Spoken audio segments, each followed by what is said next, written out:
Okay, so you're very welcome to Coffee Chats with Mass Media. I'm here with our B2B lead generation specialist, Kira Ferguson. Hello, Kira. Hi, Brendan. How are things? Good. I've got my coffee. I don't see any coffee there for you. No, I have a bottle of water now today. Good, good. Much healthier, much healthier. Um, Listen, every week we're going to be covering some kind of topic that'll help our clients and indeed our viewers in terms of lead generation, especially when it comes to making sales appointments. But today we're going to look at something very, very important, I think, for anybody who's in B2B, especially the types of kind of people that we help, your coaches, consultants, all that sort of stuff. And the topic is LinkedIn.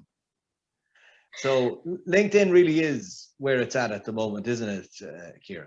Oh, it really is. I mean, LinkedIn is it's the largest professional network. I mean, when you think about it, I think there's nearly 740 million people worldwide on LinkedIn. It's definitely the way to go, in particular for B2B.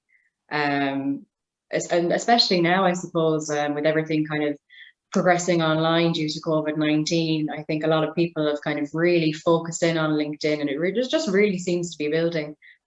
So it's definitely, it's so important to have LinkedIn now these days. Yeah, and yet there are so many people who, so many of our clients even who are still saying, oh, social networking, I don't have the time, the hassle, who looks at it anyway? It's just for reading articles or whatever. But it's about a lot more than that, isn't it? Oh, absolutely. I think people really they underestimate the power of LinkedIn, really. In terms of what it can do in terms of creating new contacts and engaging with people, and then, slowly progressing to appointments and closing sales. And if you do it right, I think a lot of people kind of underestimate LinkedIn because they're not using it correctly. I think a lot of people have this association that you're only really go on LinkedIn if you're looking for a job and if you want to read the odd article, as you said. But it is so much more than that. It's just having the information. I think that's what people are lacking. I think that's kind of why LinkedIn has kind of a negative association in that sense. Yeah. And listen, it is a very broad topic, so we're not going to cover everything with LinkedIn with today. I mean, listen, You couldn't twist too much of it. I only have so much time to drink my coffee, but we're going to do two things. We're going to give a couple of tips straight away so that people can get the fundamentals right. And secondly, we're going to leave a link so that people can download a free sheet on exactly the do's and don'ts of LinkedIn. But if you were to, let's say, if we're going to advise people, what's the first thing you'd tell people to get right for your LinkedIn? And just before you say that, or just before you tell them, let me just impress one thing on people in terms of how important LinkedIn is. So if you're in any way providing, especially a service with B2B, if somebody's interested in a post you've put up or a comment you've made or something, they're going to immediately go back and check you out. That's how important it is. And a lot of business, good business can come from that. But tell us now, the first key thing that you're going to ask people to get right, Kira, what is it? Exactly. Well, as you said yourself, when you engage on things, the first thing people are going to do is they're going to come back and they're going to check your static profile.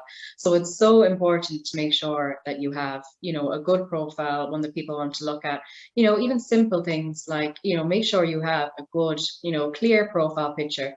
Like on LinkedIn, a profile that has a photo gets 14 times more views than one that doesn't. So it's so important. And, it only takes 2 minutes to take a nice photo, plain background, and upload it to your LinkedIn. Another thing I would focus on is the background piece. A lot of people tend to leave this just on the standard LinkedIn banner, but it's, you could do so much with it between your profile picture and the LinkedIn banner. You could explain to people what you do, or, what your aim is, or, a bit about your company you work for, anything. And that's just with those two very, very simple things. Just in terms of building your static profile, you want to make sure you have a good about section, your past experiences. And even there's actually a section on LinkedIn for recommendations, which I think people kind of tend to skip past. But I always kind of look at it as if you are buying something off Amazon, you'd look at the reviews first. And it's very similar with LinkedIn. You know, people are going on your profile, they're looking at your recommendations, see what other people have said about you, and then they kind of commit to talking to you and getting to know you. So building up your static profile, it's just so important. And it, you know, it doesn't take long. You know, if you set aside some time, you could easily get it done in an hour or so. But you have to be kind of focused and dedicated and just kind of know what you're doing. And listen, there are people out there who will say straight away, "Oh, background banner, there's a bit of design there, or whatever." You know, there are free apps or tools available like Canva that you can go in and you can put in LinkedIn banner that they'll do that. Absolutely, like Canva's excellent and it's so easy to use. Yeah. And as you said, you can just type in LinkedIn banner and, you know, take one of the designs from there, change it to your company's colors. You know, it sounds a bit daunting, but it's very easily done. Yeah, or you can listen. You can go out and get somebody on Fiverr.com to do it for you for literally. Absolutely. But it's very, very important. Okay, so that's number one, definitely. Getting the static information right is so important. And again, another thing I suppose that you keep on to me about, Akira, which is if you're going to be writing information on your about section, space it out nicely. That just don't cramp it all together. People sort of like to visually read and see, you know, that. Absolutely, you know, no one wants to go onto your profile and see a big massive essay. You know, you want bullet points, spacing, headlines, just something to break it up and make it nice and easy for people to read. Yeah, and to really get to the point of how do you help people, essentially, which is what service do you provide, how do you help people. Okay, what's your second tip? So once people have kind of finished building up their profile, they seem to be very inclined to just sending out a load of requests straight away. But unless you're posting content, no one's really going to accept, because they're going to go on your profile and they're going to see you have nothing posted, and they'll either, you know, think that you just aren't, you know, you're not very good at engaging on LinkedIn, or they just won't bother because there's no information there. They don't know what you do as such and how you're going to kind of help them grow their network. So the next thing to focus in on is definitely content, you know, and it doesn't have to be, you know, organic content. You don't have to do anything fancy. Even just share an article that you find interesting, and just share things and comment on other people's content. Engagement is so important when it comes to LinkedIn.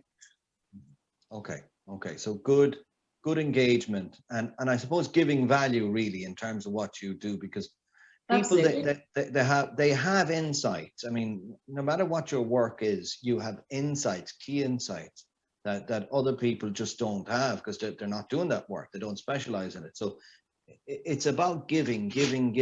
We're into, I think, a phase in marketing where the greatest value is giving, and giving up front of your knowledge, of your expertise. And I think that'll attract a lot of people towards you with regard to LinkedIn. Absolutely. And as I said, kind of the key to posting content is, you know, it can be very easy. Just write something you're passionate about, share something you're passionate about, create something you're passionate about.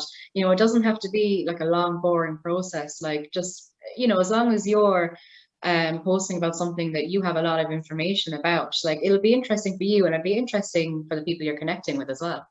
Absolutely. Okay, so we've got static content as our number one. That's your upper wallet number one. Number two then is posting really good stuff that you're passionate about, that you're interested in, that you have a good knowledge, and giving value there. What's number three with LinkedIn? What's for today's tips? So now, once you've all that done, you can start sending out your connection requests. Now, I would recommend investing in Sales Navigator. I think, you know, a lot of people think that, you know, it's not worth it, but particularly for B2B, it really, really is. Like, you can really, you know, target specific people that you want to connect with. You know, think, who is your dream client? You know, what location do you need them to be in? What companies do they work for? Industries, their title, company size. You can really, really narrow it down on Sales Navigator. So I think it's absolutely essential, particularly for people. And for people not 100% familiar with it, Sales Navigator is it's the upgrade really to LinkedIn itself. So it helps you to target people within the industry that you're looking at, and you can really narrow that target down well, can't you? Oh, absolutely, yeah, and really, really focus on the people the kind of people that you want to connect with. Yeah. And then we're all about building a tribe of people that would follow you here at MeasMedia, really gathering people around you that you really want as clients, but also really are into the sort of stuff that you promote. So best way to do that is get focused with regard to targeting. Absolutely, 100%. And then just in terms of once you've kind of, established the people that you want to connect with, your next step then is to, send them a connection request. And I just think it's really important to focus on the messaging that you send, make sure you include their name, to personalize it, be friendly, engaging. If it's someone that you kind of had your eye on for a while, you can message them and say, I've really enjoyed your post, particularly the article you shared on this. It's really, really important to get that personal connection with them. And don't jump to selling. Don't jump to selling. People are just going to look at it and they're going to X off of it straight away. No one wants to see that. They want to engage with you first. They want to have a conversation with you. And then it'll just kind of happen naturally from there. And I think the good thing with LinkedIn is, it might not happen straight away, but as you kind of continue posting your content and you continue engaging with these people will actually, they'll come back to you and they'll message you themselves, and an appointment will grow from there. I think that's the beauty of LinkedIn, that other things, such as like telemarketing stuff wouldn't have. You wouldn't get people calling you back really as such like you would on LinkedIn when they're watching your content and, engaging with you. So I really, really think it's definitely the way to go. Okay. Well, listen, thanks very much, Ciara. Great coffee break. And anybody that wants more information, there's a link down below with so much material that you've put together on LinkedIn, and it's completely free. Just if you want to just send us the form and we'll send it on to you. There's so much you can do with LinkedIn. I think we've only really given the very basics, but we will have more videos on it again. And of course, on keep watching the channel for how to use Facebook, Instagram, and how to connect, and how to really deepen your connection with your tribe, which is what we're trying to do. Ciara, thanks a million. Thanks a million, Brendan.